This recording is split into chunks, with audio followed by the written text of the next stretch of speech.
Guys, पिछली video में हमने शब्द विचार के पहले पार्ट को पढ़ा। शब्द दो या दो से अधिक वर्णों के मेल को शब्द कहते हैं। उत्पत्ति के आधार पर शब्द के चार भेद पढ़े। तत्सम शब्द, तद्भव शब्द, देशज शब्द और विदेशी शब्द।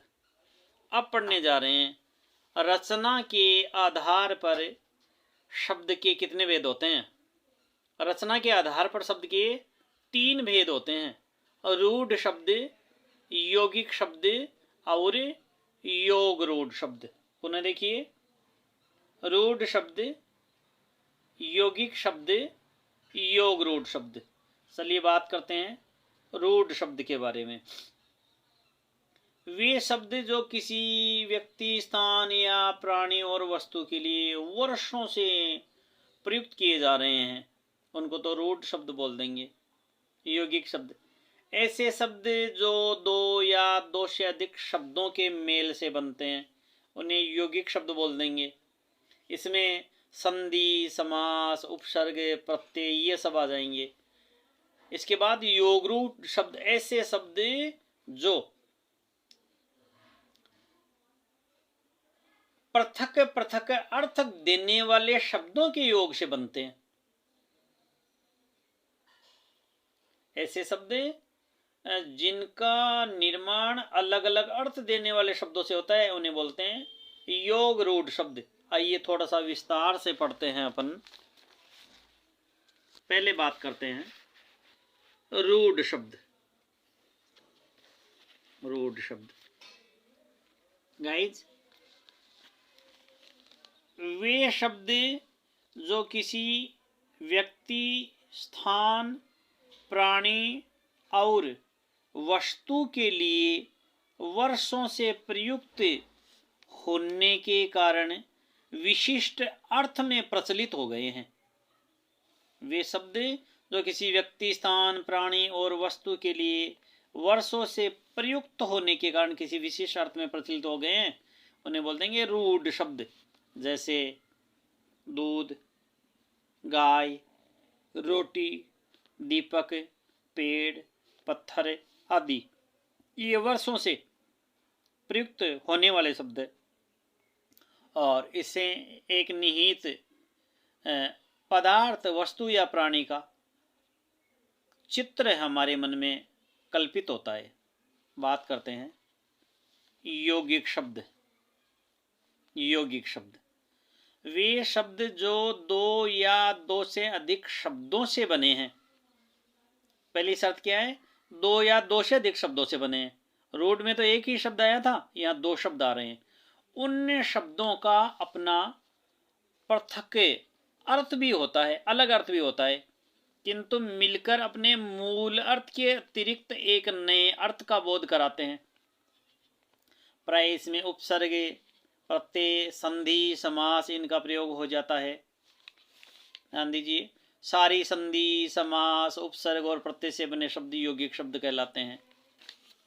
जैसे विद्या प्लस आलय विद्यालय, प्रेम सागर प्रेम प्लस सागर, प्रतिदिन प्रति प्लस दिन, दूध वाला आदि शब्द।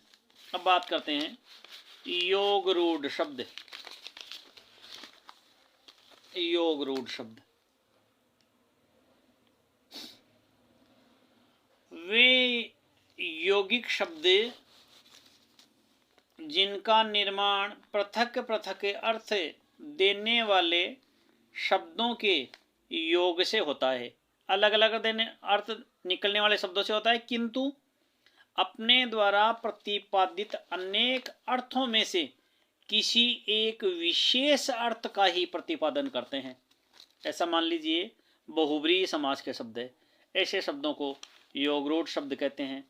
जैसे पीतांबर शब्द, पीत यानी पीला प्लस अंबर वस्त्र, पीतांबर जो है बहुब्रीहि समास के अर्थ में पीले वस्त्र धारण करने वाले विष्णु के लिए रूढ़ रूप में प्रयुक्त हुआ है। तो रूढ़ आ गया वर्षों से, और दोनों शब्द अलग अलग अर्थ निहित प्रकट कर रहे हैं। इसी तरह दशानन, दस है आनन जिसके अर्थात रावण। गजानन गज के समान है आनन जिनका वे। जलज जल में उत्पन्न होने वाला, जल में जन्म लेने वाला कमल। लंबोदर लंबा है जिसका उदर, लंबोदर। त्रिनेत्र तीन है नेत्र जिनके, अर्थात शिव। इस प्रकार बहुव्रीहि समास आया तो योगरूढ़ शब्द, प्रत्यय उपसर्ग संधि समास से जुड़े शब्द यौगिक शब्द, और अकेले शब्द जो वर्षों से एक रूढ़ अर्थ प्रकट कर रहे हैं, ये शब्द रूढ़ शब्द कहलाते हैं। गाइज अच्छी सी ट्रिक से हमने पढ़ा है, एक बार पुनः ध्यान दीजिए। अकेले शब्द रूढ़ शब्द, संधि और समास, प्रत्यय और उपसर्ग वाले शब्द यौगिक शब्द, बहुव्रीहि समास वाले शब्द योगरूढ़ शब्द। तीनों ट्रिक आपने ध्यान में कर ली तो ज़रूर आप रचना के आधार पर शब्दों का वर्गीकरण कर सकते हैं। ये है अनेक परीक्षाओं में पूछे जाने वाले प्रश्नों में से एक महत्वपूर्ण प्रश्न है। आशा है आपको समझ में आया। वीडियो अच्छा लगा तो कमेंट कीजिए, लाइक कीजिए और सब्सक्राइब कीजिए। धन्यवाद। वंदे मातरम।